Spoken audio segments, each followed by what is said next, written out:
নড়াইলের চরশালিখা গ্রামে সন্ত্রাসী চাঁদাবাজি, মারধর ও জমি দখলের ঘটনায় অতিষ্ঠ এলাকাবাসী। স্থানীয় সন্ত্রাসী মুরাদ শেখ ও তার সহযোগীদের বিরুদ্ধে একাধিক অভিযোগ আড়াল করতে মিথ্যা মামলা ও মানববন্ধনের অভিযোগ তুলেছে ভুক্তভোগী কমলা বেগম। গত 17 জুলাইলে তাকে ও তার ছেলেদের নির্মমভাবে পিটিয়ে বাড়ি থেকে তাড়িয়ে দেয়। থানা আর্মি ক্যাম্পে অভিযোগ করায় তারা এখন তাকে হত্যার হুমকি দিচ্ছে। জানা গিয়েছে, মুরাদ শেখের বাহিনী গ্রামে আতঙ্ক সৃষ্টি করে দিলু শেখের গরু, সোহেল শেখের ভ্যান ও উজ্জ্বলের ইজি বাইক জোর দখল করেছে। অনেকেই ভয়ে গ্রাম ছেড়ে পালিয়েছে। গত 30 জুলাই আর্মি ক্যাম্প ও থানায় লিখিত অভিযোগ করেন কমলা বেগম, কিন্তু এরপরই শুরু হয় নতুন ষড়যন্ত্র।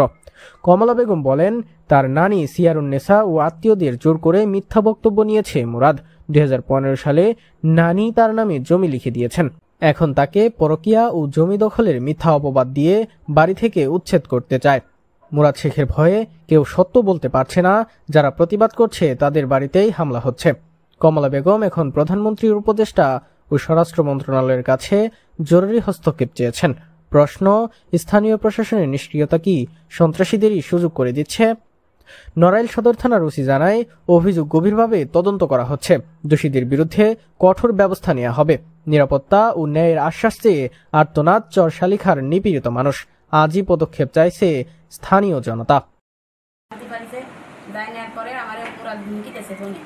হুমকি দেওয়ার পরে সেগুলো জানার পরে এখন দেখতেছে ওরা সদর থানাতে ওকে করতেছে। এখন আমার নানিরে ওরা আমার নানি জমি দেশেল আছে আমার 15 সালে, এর আগে দেশে আমার মামারে, পরে দেশে আমার পরে আমার মামা তো ভাই নাজমুলের দেশে। এখন আমার ঠিক আছে। আচ্ছা, 15 শতক জমি আপনারা দিছে সবার শেষে। আপনার নানির দায়িত্ব আপনার মামার তো আছে, সে তো তার ছেলে মামা যেহেতু দেখে, তা এই আপনার উপরে চাপ এত কেন? আমার উপরে চাপ এই মুরাদ স্বামী বিদেশ থাকে, আমার মুরাদ এই বেশ কিছুদিন ধরে লাগছে। মানে আপনার উত্তক্ত করে মানে বিভিন্ন রকমের করে। এখন কোনো কায়দায় কোনো আমার করতে পারতেছে না, বিধায় আমার পরে এরকম চাপ পড়েছে।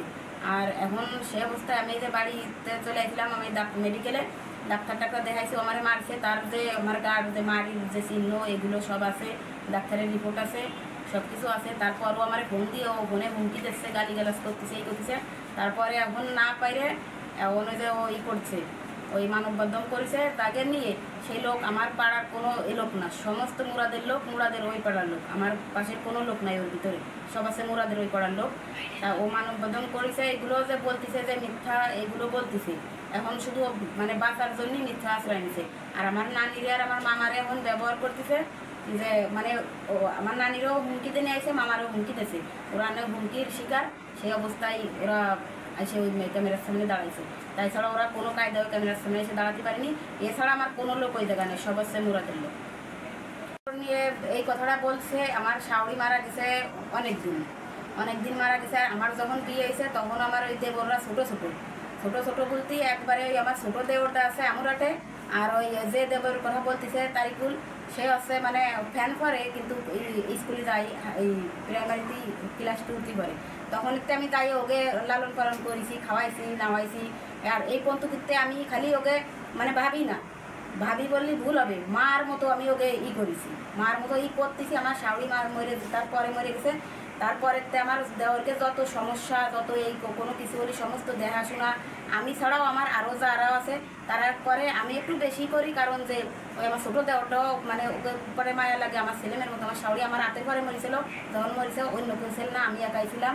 সেই অবস্থাতে এখন আমার যে স্বামী পরবাসে থাকে, আমার এই ছেলে মেয়েও ছোটো।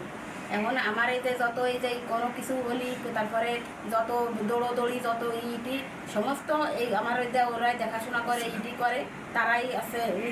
মনে করেন একটা তো লাগে, সেইভাবে ওরা দেখাশোনা করে, সেইভাবে আমার খুবই করে। আমার শ্বশুরও সেই সাথেই করে।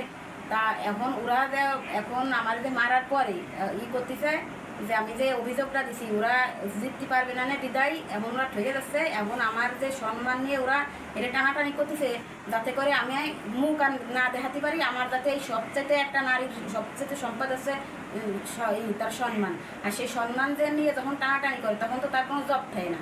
আমার কাছে সমস্ত এই যে আমার মারধর করা, যত হুমকি দেওয়া, যত যা কিছু সমস্ত এই ডকুমেন্টস আমার কাছে আছে। আমি দারোগার কাছে দিছি, থানায় ওসির কাছে সব কিছু আমি পৌঁছে দিছি, সব কিছু তাকে কাছে আছে। আপনি কি এখন কি চান, এটা কি চান আপনি? আমি এখন এর সুস্থ একটা বিচার চাই, যে আমার তো মারছে, তার বিচার তো হচ্ছেই না, আর উল্টো আমার সম্মান নিয়ে এরা টানাটানি করতেছে, যাতে করে আমি এই প্রশাসনের কাছে বিচার চাই, যাতে করে আমার